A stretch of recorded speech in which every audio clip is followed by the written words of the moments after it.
What's the best way to make sure that your earrings match your necklace? Cut the earrings out of the necklace. Let's share the repair. Client found it just a little too long for her, so I'm going to chop this part and then make one pair of earrings. Let's get started. So I am going to cut this connection first.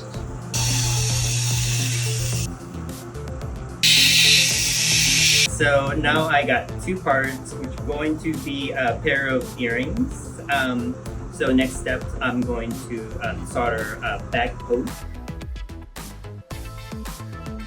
Okay, here's a finished product. So one set of earrings from this necklace. Now it's a whole set. Bring your jewelry repair to Jack Lewis. We know what it means to you. Don't give up on it just yet.